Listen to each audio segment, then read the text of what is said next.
Testing. Harus agak ngedown karena di mes ya. Inilah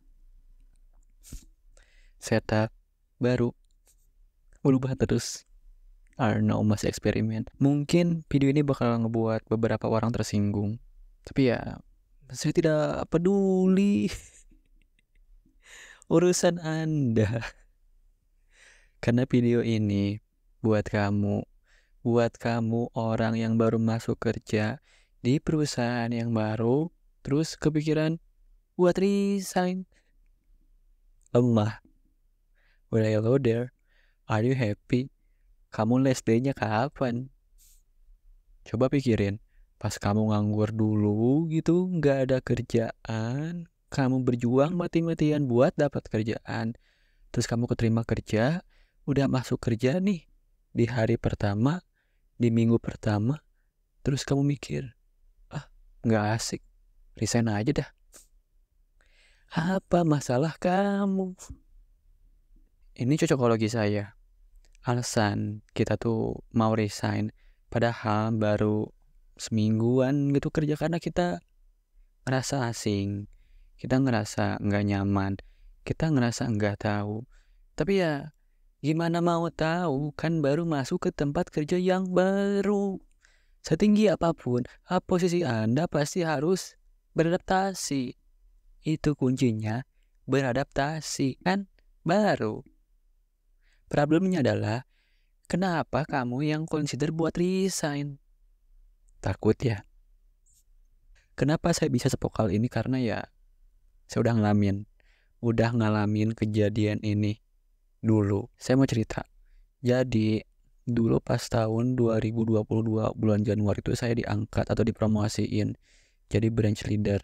Nah, dalam waktu 3 bulan tuh kayak ada masa promotion branch leader dulu kan gitu. Pas akhir Maret 2022, pas itu tuh otomatis kan masa promotion saya mau habis. Saya tuh curhat ke manajer saya pas itu, Bu Sri namanya. Saya tuh bilang, Bu, kayaknya saya nggak lanjut deh buat jadi branch leader karena repot banget, karena ya susah banget lah gitu. Turunin saya aja jadi wakil leader, atau padahal belum ada wakil leader pada saat itu, posisinya namanya belum ada, atau jadi staff biasa aja nggak apa-apa gitu kan. Terus tuh Bu Sri pas itu ketawa karena Bu Sri bilang, Gus, baru 3 bulan, namanya baru mah pasti nggak nyaman dulu, pasti harus adaptasi dulu. Cuman ya emang itu yang harus dilaluin gitu kan, pahit-pahitnya. Sok, kata Bu Sri ya, kamu lanjutin aja, kamu nggak sendiri, ada saya, kalau misalkan ada apa-apa ngomong, saya bantu. Dan saya cerita kayak gini udah damai gitu. Saya ngelihat diri saya yang dulu tahun 2022 bulan Januari, kayak anjir, dulu berarti gue lama banget gitu ya. Gimana? Dapat pelajaran dari cerita saya tadi? Saya kan baru masuk ke tempat kerja yang baru nih, setelah sebelumnya mengabdi 4 tahun di perusahaan yang saya cintai juga. Pas saya masuk ke tempat kerja yang baru, apa saya ngerasa asing? Iya. Apa saya ngerasa nggak nyaman? Iya. Apa saya ngerasa kerepotan? Iya. Apa saya ngerasa capek? Iya. Apa saya ada rencana buat resign? Enggak. Karena tadi emang itu yang harus dilakuin. Saya tuh masuk ke sini tuh ya untuk mencapai sesuatu, gitu kan. Karena kebahagiaan saya kan datang dari achievement ya. Dan mimpi saya buat mencapai sesuatu di perusahaan ini tuh lebih besar daripada keinginan saya buat resign gitu, buat tulis buat resign, bahkan buat resign aja nggak kepikiran, pada nggak nyaman awalnya. Cuman ya gimana, emang itu yang harus dilaluin kan. Misalkan teman-teman baca buku, apa boleh ketika kamu baca buku itu langsung jump in ke bab 10? Boleh, nggak ada yang larang, kan kamu yang beli bukunya kan.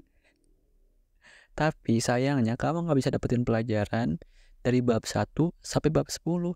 Ya nggak masalah sih, cuman ya kamu ngelewatin itu aja gitu loh. Banyak banget pelajaran dari bab 1 sampai bab 9. Masa kamu nggak mau belajar? Karena pada akhirnya you just have to read all the chapters, right?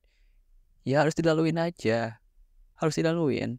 Tapi saya ada satu cheat sheet, biar apa ya, ngurangin keinginan kamu buat resign. Dan ini tuh ceritanya, eee, sebelum kamu masuk kerja, kamu tuh harus cari pekerjaan atau perusahaan yang bisa ngebantu kamu ngegapai tujuan kamu, atau tujuan perusahaan dan tujuan personal kamu tuh ya sama gitu. Ya biar sama-sama aja gitu ya. Masa kamu nggak tahu sih tujuan kamu, atau masa kamu nggak tahu apa yang dipengen perusahaan gitu, masa kamu asal kerja aja gitu. Saya tuh masih megang quote dari Bang Panji Pragiwaksono, "Tentu saja kantor sama dengan kendaraan umum." Jadi carilah pekerjaan atau perusahaan yang bisa ngebantu kamu buat ngegapai apa yang kamu pengen. Karena tuh jadi win-win solution. Yang pertama tuh kamu ngasih jasa ke perusahaannya kan, dan yang kedua tuh ya perusahaannya bisa ngebantu kamu ngegapai apa yang kamu pengen kan. We just have to think about that. Kamu baru masuk ke perusahaan nih yang sesuai sama tujuan kamu, yang bisa ngebantu kamu ngegapai sesuatu lah.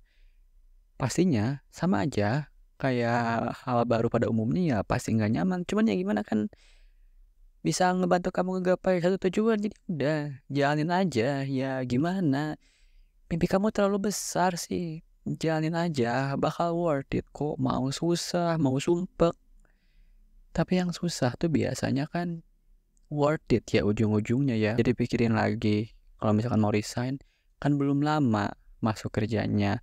Badai pasti berlalu. Kalau misalkan kamu nanya berlalunya kapan, ya gimana kamu? Kamu mau cepet adaptasi nggak? Kamu mau berjuang nggak? Saya tahu ini tuh hidup kamu, ya prioritasin diri kamu, cuman ya pikirin matang-matang aja. Mungkin kamu lagi emosional gitu kalau misalkan kamu resign di tempat kerja yang baru seminggu itu tuh, ya nanti kamu harus mati-matian lagi buat berjuang dapat pekerjaan. Nanti kamu sumpek, malah cari kerja lagi, terus pada akhirnya malah nyalahin keadaan. Padahal salahnya kamu, salahin diri kamu sendiri yang lemah.